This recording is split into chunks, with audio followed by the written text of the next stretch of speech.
tiempo, que está durando hasta nuestros días, para que no quede en la mente de ningún ser creado la duda de que el mentiroso no era Dios, el arbitrario, el intransigente, el malo no era Dios, era el enemigo de Dios. Hoy día imagínate esos seres creados cuando miran a esta tierra, cuando ven el dolor, el cáncer, la miseria, la muerte, la tragedia, el accidente. Los ángeles dicen, Dios mío, acabó ya no nos queda duda, que acabe esta situación. Pobre hombre, está sufriendo sin motivo. ¿De quién es la culpa del mal? Es un misterio. La culpa del mal para mí estuvo en el corazón de un ángel perfecto que pudo haber escogido el bien y escogió el mal. Y eso se esparció como si fuera un virus, por ejemplo, exacto, por la tierra. Exacto, solo que ese virus no fue así solo, sino que el virus del pecado solo funciona cuando se le da consentimiento voluntario. Por eso Lucifer fue a un ángel, le habló. Él tuvo que decidir sí o no, decidió sí, muy bien. Fue al otro, el otro no, yo soy fiel a Dios, el otro, yo soy fiel a ti. Y el virus del pecado se fue. Pastor, usted está hablando cuando hay un consentimiento voluntario. Todo bien. Veamos la otra cara del mal, consecuencias claras. Terremotos, tragedias, gente que sufre, gente honesta, correcta, de la noche a la mañana lo pierde todo, pierde hasta sus seres queridos. Lo estamos viendo cada día, viene un terremoto, se destruyen fruto del esfuerzo de alguien que hace las cosas correctamente. Ahora, ahí no hay consentimiento voluntario, es una tragedia involuntaria, digamos así. Dios puede evitar eso, puede evitar obviamente ese dolor. ¿Por qué vemos tanto sufrimiento? En primer lugar, hay algo que tenemos que saber. Ningún sufrimiento, ningún dolor, nada que te hace llorar, que te causa tristeza, viene de la mente de Dios. No nace en el corazón de Dios. Muchas veces hasta los escritores bíblicos, que eran seres humanos, que como ya expliqué, recibieron el mensaje de Dios, pero transmitieron el mensaje con su cultura humana, con su lenguaje humano, y ni siempre el lenguaje humano es suficiente para describir lo que ellos recibieron de Dios. Era tan sublime que ellos con un lenguaje humano limitaron. Cuando los propios escritores bíblicos dan a entender el castigo de Dios, la ira de Dios. ¿Tú te imaginas a un Dios ahí con el rostro, que los ojos se le van a salir rojo de cólera, con un palo en la mano? No existe ese Dios. Pero ese es el Dios humano que los pobres escritores con sus palabras humanas describieron, lo que la Biblia dice. Y te voy a leer en Jeremías 29, 11 y 12, y tal vez 13, dice, porque yo sé los pensamientos que tengo acerca de vosotros, dice Jehová. Mira los pensamientos que tiene a Dios acerca del ser humano. Pensamientos de paz y no de mal. En otra parte, en el versículo 12 dice, entonces me invocaréis y vendréis y oraréis a mí y yo os oiré.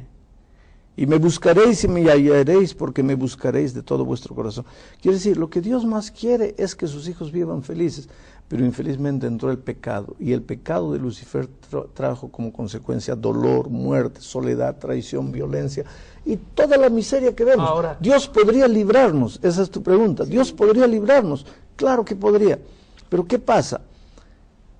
Si Dios nos libra, si Dios interviene, y cuando quiere lo hace, y porque quiere lo hace, pero cuando Él permite que el dolor toque la puerta de nuestro corazón, es que por tras de eso Dios tiene un motivo, y siempre tiene un motivo de crecimiento. Hay cosas que hoy día no vamos a entender. Mira, por ejemplo, solo un ejemplo, yo sé que el tiempo está corto, pero yo tengo un hijito de un añito, de 8 meses, 7 meses, está gateando, y mete el dedito en el enchufe. El dedito, él es tan pequeñito que si yo lo dejo meter, va a entrar el dedito y se va a electrocutar, va a transformarse en un pedazo de carbón. Yo lo amo, yo lo quiero, y le digo, hijito, no. Él me descuida y dice, hijito, no, hijito, no, hijito, no. Entonces agarro la mano de mi hijito y le doy una palmada. Te he dicho que no. Ahí él me mira y comienza a llorar. Y en la mente de ese niñito de 7 meses, tal vez pensaba, pero qué papá injusto, qué papá abusivo, tan bonito el enchufe, no me deja jugar. Ahora, vale la pena que yo le explique a mi hijito de 7 meses, hijito, no coloques el dedito ahí, porque el polo negativo se va a juntar con el polo positivo y te vas a electrocutar. No va a entender. Entonces, a veces en esta tierra, limitados por nuestra naturaleza humana pequeña, el dolor es el único instrumento de crecimiento que existe. Algunas personas se deben preguntar, muchas personas se deben preguntar, y volviendo, porque esta pregunta que quiero hacer era antes la de Carola. Apareció el mal en el cielo, hubo una guerra, según la Biblia, y Dios expulsó a Satanás y lo mandó a esta tierra. Y en esta tierra creó a Adán y Eva y la humanidad. ¿Por qué justo a este mundo vino Satanás a convivir, a tentar? Ya había tentado Dios a los ángeles, a la humanidad, para que la humanidad sea infeliz. ¿Por qué no mandó a Satanás, digamos, a Marte o a la Luna y dejaba a la humanidad aquí tranquila, viviendo en paz? La primera cosa, Dios no mandó al diablo a la tierra. Dios expulsó al diablo del cielo. Y habían otros mundos, no era solo la tierra, habían otros mundos. Dice aquí en Job capítulo 1, versículo 6, un día vinieron a presentarse delante de Jehová los hijos de Dios, entre los cuales vino también Satanás. Quiere decir que había otros seres en otros planetas. Y el diablo, antes de destruir la tierra, él fue planeta por planeta. Infelizmente, la única criatura que cedió su voluntad o voluntariamente aceptó hacer lo que el enemigo dijo fue Eva y después Adán. O sea, usted O sea, él fue a otros mundos y quitó a otros seres. Si habían otros mundos, si habían otras criaturas, claro que fue. Yo no tengo un versículo para decirte fue, pero la lógica me dice que fue. ¿Por qué esta tierra fue la única que le dio cabida? Pues esa pregunta tenemos que hacernos nosotros.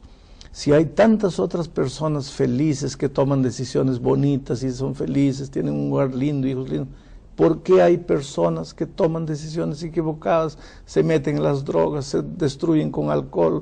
En fin, es un misterio por qué y cómo el ser humano reacciona a las circunstancias. Pastor, ¿hay oportunidad de perdón para Satanás? Habría desde el momento que él se arrepintiese, porque hay oportunidad de perdón para todos. Ya dije que la naturaleza de Dios es donar, entregarse, compartir, perdonar. Pero el primer requisito para que Dios pueda darte algo es que tú quieras aceptar. Para que Dios pueda perdonarte es que tú tienes que reconocer, arrepentirte. Pero el diablo no conoce arrepentimiento. En el diccionario del diablo, la palabra arrepentimiento no existe. Por lo tanto, no hay perdón para él porque él nunca se va a arrepentir. Entonces, la culpa del mal en este mundo no es de Adán y Eva, que pecaron, porque todos le echamos la culpa a Adán y Eva. De cierta manera, sí es de Adán y Eva, pero la culpa original es en dónde nació el mal, en el corazón de un ángel perfecto. Y que en ese momento que pecó se transformó, dejó de ser perfecto y se volvió un ser espiritual malo. Pero Adán y Eva también tienen la culpa. Y yo también tengo la culpa, porque aunque Adán y Eva cayeron, Dios proveyó todos los recursos para que yo decida correctamente. ¿Y por qué decido mal?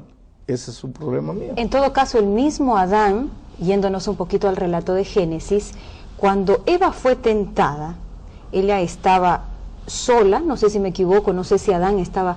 En todo caso, lo que usted nos dice es, en ese momento, Adán bien podía no haberle hecho caso a Eva. Podría haberle...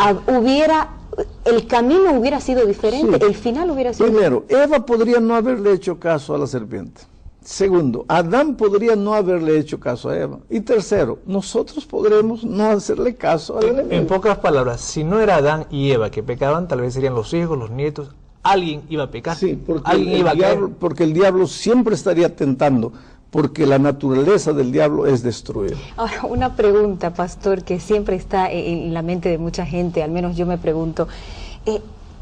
Dios, cuando les dijo, miren, aquí tienen el paraíso, ustedes caminarán, pero hay algo que ustedes no pueden hacer. Aquí está el árbol del bien y del mal. Eso ya no era algo peligroso. ¿Por qué? ¿Había necesidad de que exista eso? No por causa de Dios. Había necesidad de una prueba de fidelidad, pero no por causa de Dios, sino por causa del hombre. Existen límites en la vida. Esos límites no existen por causa de Dios, existen por causa del hombre. Cuando Dios dice, llega hasta aquí del precipicio, no es por causa de Dios, es por causa del hombre. Si avanzas un paso más te caes, te vas a destruir. Las normas, las reglas existen por causa del hombre, no por causa de Dios. Infelizmente acabó el tiempo. Que Dios te bendiga y que el Espíritu haga crecer la semilla plantada en tu corazón.